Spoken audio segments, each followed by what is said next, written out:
வணக்கம் மாணவ செல்வங்களே. நாம் இன்று வாழ்விக்கும் கல்வி என்ற பாடப்பகுதியை பார்க்க இருக்கிறோம். இந்த பாடத்தை படிப்பதற்கு முன் பாடத்தின் சுருக்கத்தை தெரிந்து கொள்வோமா? வாருங்கள். நாம் வாழும் இந்த உலகத்தில் பல வகையான செல்வங்கள் உள்ளது. எண்ணற்ற செல்வங்கள் இந்த உலகில் இருந்தாலும் என்றும் அழியாத செல்வமாக இருப்பது கல்வி செல்வம் மட்டுமே. கல்வி என்பது குழந்தைகளின் உடல் மற்றும் மன வளர்ச்சிக்கு பெரிதும் துணை புரிகின்றது. அறிவு, நல் ஒழுக்கம் ஆகியவை வளர்க்க உதவுகின்ற ஒரு சமூக அமைப்பாக திகழ்கின்றது. கல்வி என்பது வெறும் ஏட்டுப்படிப்பு மட்டுமன்று. பட்டம், பதவிகளை குறித்து படித்தலும் கல்வியாகாது. கல்வி என்பது அறியாமையை நீக்கி அறிவை விளங்கச் செய்வது என்கிறார் திருவிக்கா. ஒரு வாழைக்கன்றை வைத்தால் அது எதிர்காலத்தில் வாழை மரமாகி பற்பல பலன்களை நமக்கு தரும். பசு கன்றை ஈன்றால் அது எதிர்காலத்தில் பால் தரும். ஆனால் ஒரு மனிதன் எதிர்காலத்தில் என்ன ஆவான் என்று சொல்லவே முடியாது. உலகில் மிகவும் அருமையானது என்னவென்றால் அது காலம்தான். மற்றவை எல்லாம் போனால் வரும், ஆனால் காலமும் நேரமும் போனால் வராது. இதற்காக தான் காலமறிதல், கல்வி என்று 2 அதிகாரங்களை திருவள்ளுவர் எழுதியுள்ளார். கட்டிடம் அழியும், பணம் அழியும், மரமும் அழியும், ஆனால் கல்வி என்றுமே அழியாது. அதனால்தான் வள்ளுவர் கூட தன்னுடைய கல்வி என்னும் அதிகாரத்தில் கேடில் விழுச்செல்வம் கல்வி ஒருவர்க்கு மாடல்ல மற்றையவை. கல்வி இல்லாத நாடு விளக்கில்லாத வீடு. கல்வி இல்லாத குடும்பத்தை யாரும் மதிக்க மாட்டார்கள். அதனால்தான் வள்ளுவர் கல்வி அறிவு இல்லாதவரை 5 அறிவுடைய விலங்கினங்களோடு ஒப்பிட்டு கூறுகின்றார். இளமையில் கல்வியை புறக்கணித்தவன் இறந்த காலத்தை இழந்தவன், எதிர்கால வாழ்விலும் இறந்தவன் என்கிறார் கிரேக்க தத்துவ ஞானி யூரிபிடிஸ். கல்வி என்பது ஒரு மனிதனுக்கு கற்பிக்கப்பட வேண்டிய அவசியம் எல்லாம் ஒருவன் தன் வாழ்நாளில் முழு சுதந்திரத்தோடு வாழ்வதற்கு தகுதிப்படுத்துவதே என்கிறார் தந்தை பெரியார். ஒருவன் எவ்வளவுதான் செல்வம் வைத்திருந்தாலும் அவனது வீட்டில் கல்வி அறிவு இல்லை என்றால் அந்த வீடு இருண்ட வீடு என்கிறார் பாரதிதாசன். நமது எதிர்காலத்தை உருவாக்கும் பள்ளிக்கு கோயில் என்று பெயர் வைத்தார் பாரதியார். பள்ளித்தளம் அனைத்தும் கோயில் செய்குவோம், எங்கள் பாரத தேசம் என்று தோள் கொட்டுவோம் என்று கூறினார் நம்முடைய பாரதியார். ஏன் அப்படி சொன்னார்? ஏனெனில் பள்ளிக்கூடங்களில்தான் குழந்தைகளின் எதிர்காலம் நிர்ணயிக்கப்படுகின்றது என்பதனால்தான் பாரதியார் அவ்வாறு கூறினார். படிக்க வேண்டிய நூல்களையும் நன்கு ஆராய்ந்து நாம் தேர்ந்தெடுத்து படிக்க வேண்டும்.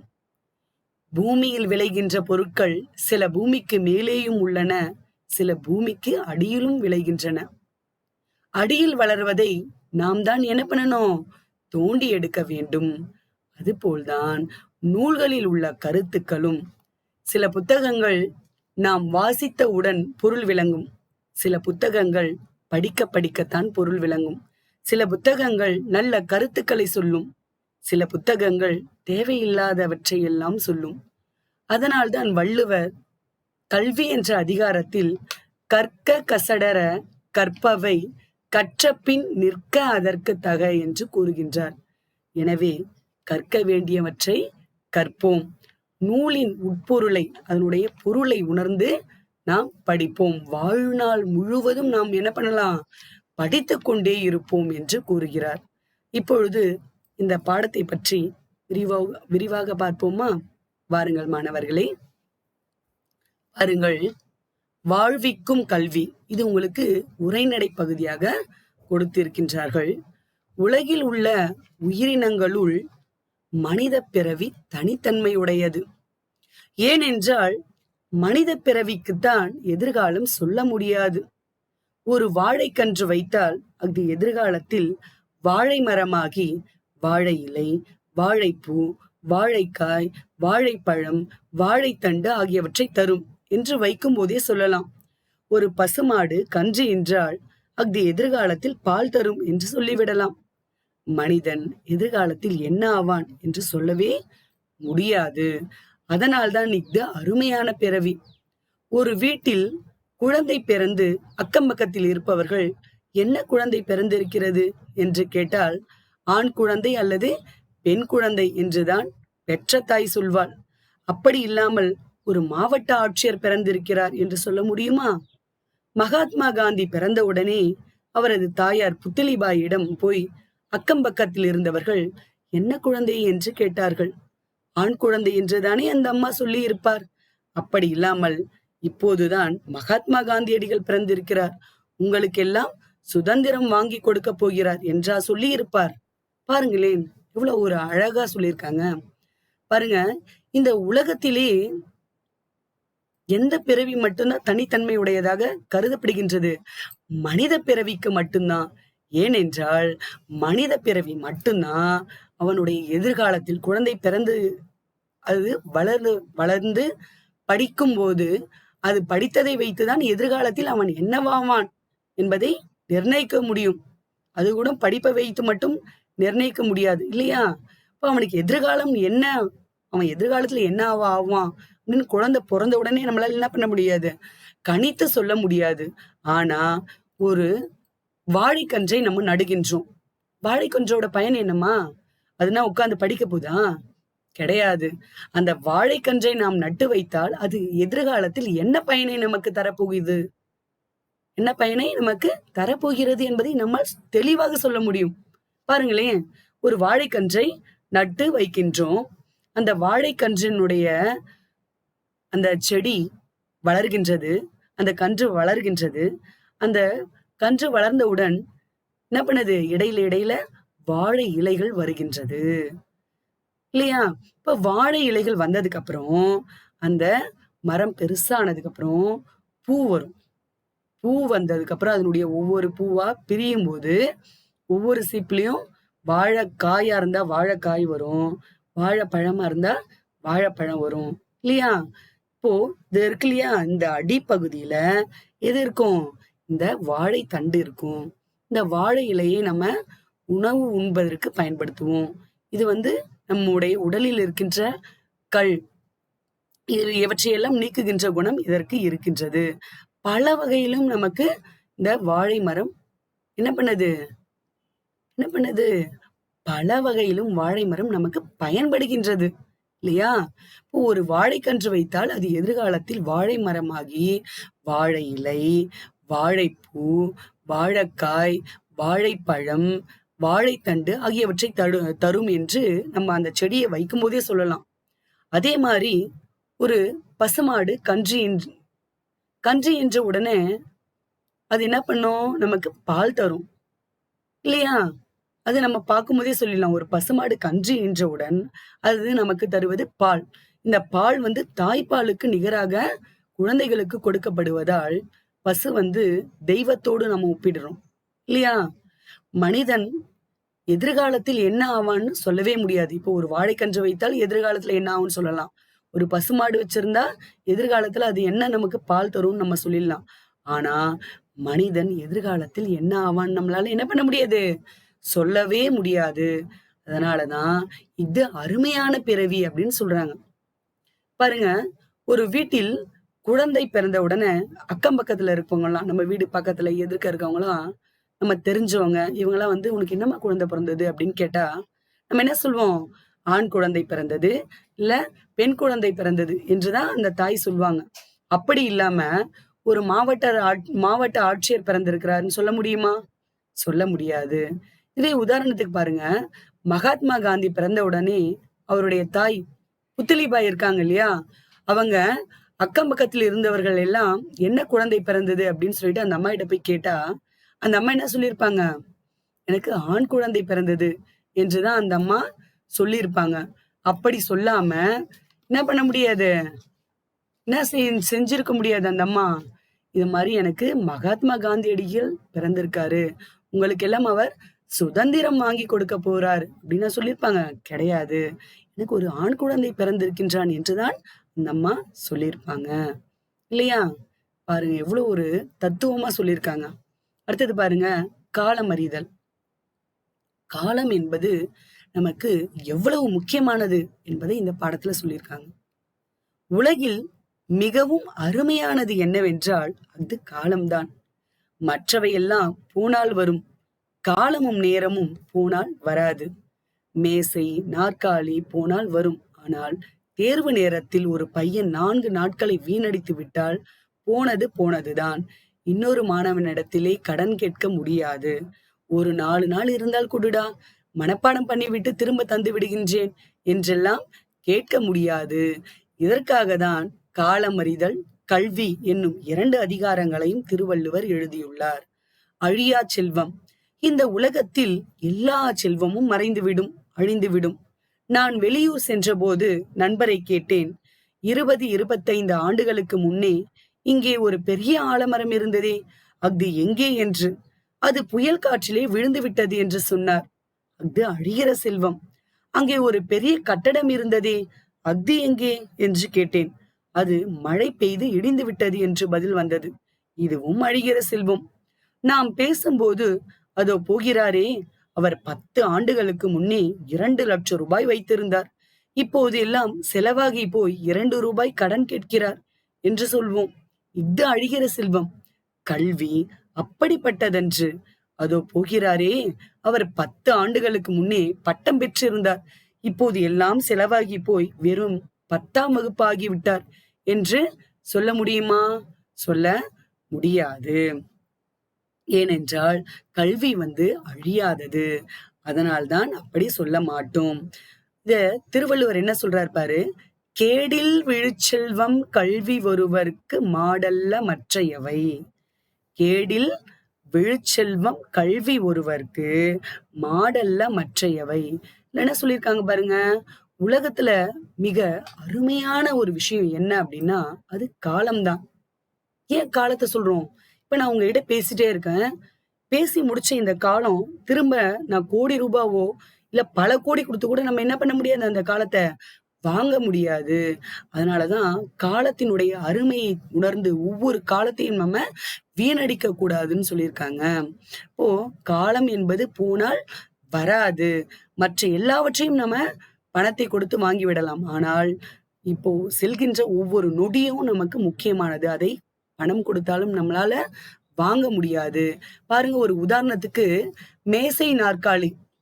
ஒரு மேசை நாற்காலி இருக்கு. அந்த மேசை நாற்காலி போனால் என்ன பண்ணிடலாம்? நம்ம புதுசா வாங்கிடலாம். அது உடைஞ்சு போயிடுது. அது உடைஞ்சு போயிடுச்சுன்னா என்ன பண்ண முடியும் நம்மளால? அத புதுசா வாங்க முடியும். ஆனா அதுவே ஒரு மாணவனுக்கு தேர்வுக்கு 4 நாள் தான் இருக்குது. என்ன பண்றான்? அந்த நாட்களை உணராமல் நல்லா தூங்கிடுறான். தூங்கி முடிச்சதுக்கு அப்புறம் எக்ஸாம் டைம், தேர்வு நேரம் வருது. தேர்வு நேரத்தப்போ பக்கத்துல இருக்கிற பையன்கிட்ட, "இதுக்கு ஒரு 4 நாள் இருந்தா தாடா, நான் படிச்சுட்டு திருப்பி தந்துடுறேன். நான் எல்லாத்தையும் மனப்பாடம் பண்ணிட்டு தந்துடுறேன். நான் தேர்வுக்கு படிக்கவே இல்லைன்னு" சொல்ல முடியுமா? சொல்ல முடியாது. அப்படிலாம் அவன் கேட்க முடியாது.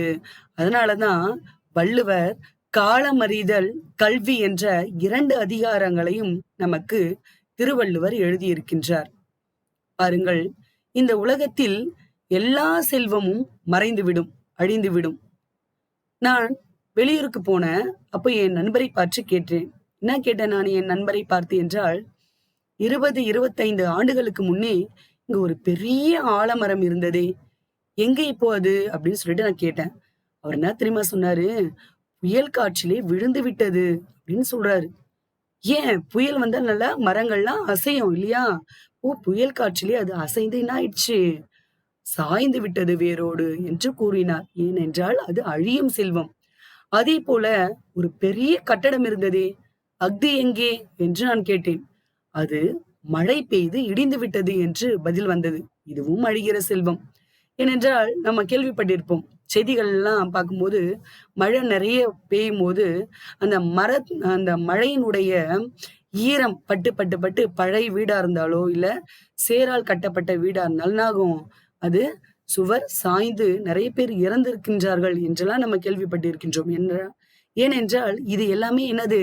அழிகின்ற செல்வம். ஆகையால் கட்டிடமும் அழிகின்ற செல்வம். நாம் பேசும்போது அத போறாரே, அவர் 10 ஆண்டுகளுக்கு முன்னே 2,00,000 வைத்திருந்தார். இப்போ எல்லா காசும் செலவாயிட்டு, "எனக்கு ரூ. 2 இருந்தா தா" அப்படின்னு சொல்லிட்டு கடன் கேட்கிறாரு. அப்படின்னு நம்ம கேட்டோம்னா, அது உண்மைதான். அதெல்லாம் நம்ம பல வகையில கேள்விப்பட்டிருப்போம். இல்லையா? நல்ல செல்வந்தனா இருக்கிறவன் திடீர்னு என்ன பண்ணுவான்? ஏழை ஆயிடுவான். இப்போ இந்த செல்வம், பணம் என்பதெல்லாம் அழிகின்ற செல்வம். அது நிலையானது கிடையாது. பணம் அழிகின்ற செல்வம் இல்லையா? அது நிலையான செல்வமா? கிடையாது. அதோ போகிறார் பார். அவர் 10 ஆண்டுகளுக்கு முன்னே பட்டம் பெற்றிருந்தார்.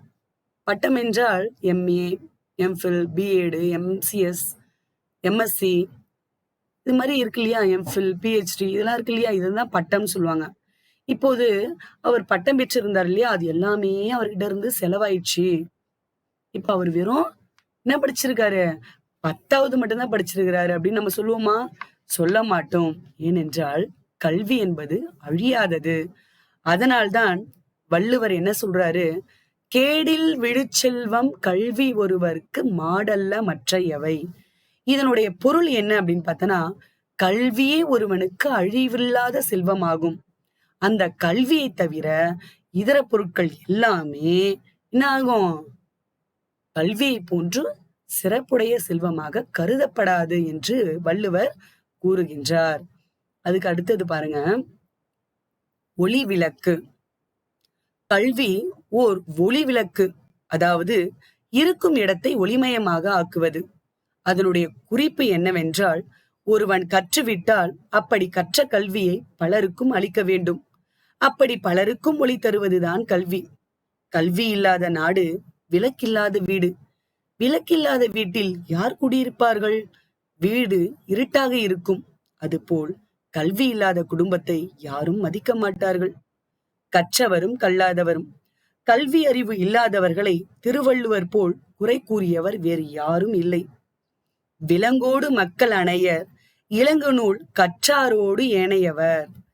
இதுல என்ன சொல்றாங்க பாருங்க, கல்வி என்பது ஒரு ஒளி விளக்கு. ஒளி என்பது வெளிச்சத்தை தருவது இல்லையா? ஒளி என்பது வெளிச்சத்தை தருவது.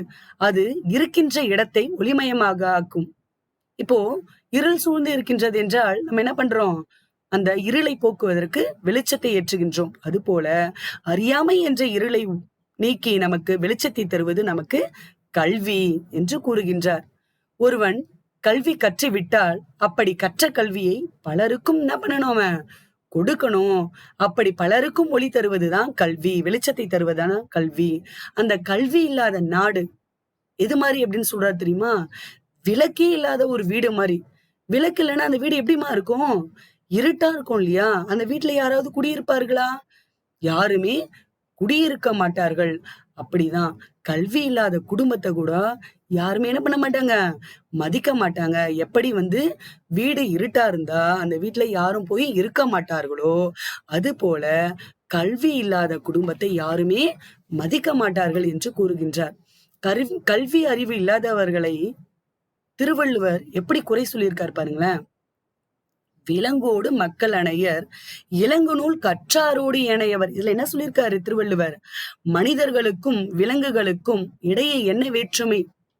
அதே அளவு வேற்றுமை அறிவு நூல்களை படித்தவர்களுக்கும் அந்த நூல்களை படிக்காதவர்களுக்கும் இடையே இருக்கின்ற வேற்றுமை என்று திருக்குறள்ல நம்முடைய திருவள்ளுவர் கூறியிருக்கின்றார். அதுக்கு அடுத்தது பாருங்க, நான் சொன்னேன் இல்லையா ஏற்கனவே, விலங்கோடு மக்கள் அணையர், இலங்கு நூல் கற்றாரோடு ஏனையவர் என்னும் திருக்குறளில் கல்வி அறிவு இல்லாதவனை விலங்கு என்கிறார். ஏன் விலங்கு என்று சொன்னார்? அது சொன்னால் கேட்காது. மாடு ஒன்று தெருவில் வருகிறது என்று வைத்துக் கொள்ளுங்கள். அந்த மாட்டை பார்த்து, நான் வீட்டுக்கு போகிறேன், என் பின்னாலே வா என்றால் வருமா? நம் கூட அது வருவதற்கு கையில் பச்சை புல் வைத்துக் கொண்டு காட்ட வேண்டும். அது மட்டும் இல்லாமல் விலங்குகள் நல்ல செயல்களை தானாக செய்யாது. ஒரு பசுமாடு இருக்கிறது. ஒரு பொருளை உருட்ட வேண்டும் என்றால் அது தானாகவே போய் உருட்டிவிடும். ஒரு பொருளை உடைக்க வேண்டும் என்றால் தானாகவே போய் உடைத்துவிடும். ஓர் ஆளை முட்ட வேண்டும் என்றால் தானாகவே போய் முட்டிவிடும். இவ்வளவும் கெட்ட செயல்கள். இவ்வளவும் செய்த அந்த பசுமாடு பால் கொடுப்பது நல்ல காரியம். ஆனால் அதை தானாக கொடுக்காது. தானாகவே நம்ம வீட்டிற்குள் வந்து, "எங்க சொம்ப காணோமே" என்று அதுவாகவே எடுத்து வந்து பாலை கொடுத்துவிட்டு போகாது. நல்ல செயலை மனிதன் தானாக செய்ய வேண்டும் என்கிறார் வள்ளுவர். இன்னொருவர் வந்து சொல்ல வேண்டும் என்று காத்திருக்க கூடாது என்று கூறுகின்றார். "நன்றின் பால் உய்ப்பதறிவு" என்று வள்ளுவர் இதற்காக தான் சொன்னார். அந்த அறிவை பெற உதவுவது கல்வி. இதுல என்ன சொல்றாங்க பாருங்க, ஒரு பசுமாடு இருக்கின்றது. அது வந்து ஒரு பொருள் அதுக்கு முன்னாடி வந்து ஒரு பொருள் இருக்கு அப்டின்னா, அந்த பொருளை உருட்டணும் அப்டின்னு நெனச்சா, "இப்ப அந்த பொருள உருட்டு" அப்டின்னு நம்ம சொல்லவே வேணாம். என்ன பண்ணும் அது? தானாவே உருட்டிக் கொண்டே போயிடும். அதே மாரி ஒரு பொருளை வந்து உடைக்க வேண்டும் என்றால், தானாகவே போய் என்ன பண்ணிடும்? உடைத்து விடும். அதே மாதிரி ஒரு ஆளை முட்ட வேண்டும் என்றால், தானாகவே போய் முட்டிவிடும். ஏன்னா இதெல்லாம் கெட்ட செயல்கள், தீமையான செயல்கள். இவ்வளவும் செய்த அந்த பசும்பாடு, ஆனா பால் கொடுப்பது என்பது என்னது? ஒரு நல்ல காரியம். ஆனால் அதை தானாகவே கொடுக்குமா? தானாவே நம்ம வீட்டுக்கு வந்து, "எங்க சொம்ப காணோமே" அப்படின்னு தேடி, அது அந்த சொம்புல பால கொடுத்து விட்டு போகுமா? போகாது. அதனால தான் சொல்றாரு, விலங்குக்கும், மனிதர்களுக்கும் உள்ள வித்தியாசத்த. விலங்குகள் நல்ல செயல தானா செய்யாது. ஆனா, மனிதர்கள் நல்ல செயலை தானாக செய்ய வேண்டும் என்று கூறுகிறார் வள்ளுவர். இன்னொருவர் வந்து இந்த வேலைய செய்யின்னு நம்ம என்ன பண்ணக்கூடாது, நம்மள சொல்லக்கூடாது. நம்ம அம்மா கூட ஒவ்வொரு வேலையும் நம்மள செய்ய சொல்லுவாங்க. அவங்க சொன்னா தான் செய்யணும்னு நம்ம காத்திருக்க கூடாது. புரியுதா? ஏனென்றால் நாம மனிதர்கள் இல்லையா? "நன்றின் பால் உய்ப்பதறிவு" என்று இதற்காக தான் வள்ளுவர் சொன்னார். அந்த அறிவை பெற உதவுவது தான் இது கல்வி என்று கூறுகின்றார் திருவள்ளுவர். புரிகின்றதா மாணவர்களே? அடுத்த வகுப்பில் அடுத்த மீதி உள்ள பாடத்தை பார்ப்போம். நன்றி மாணவர்களே!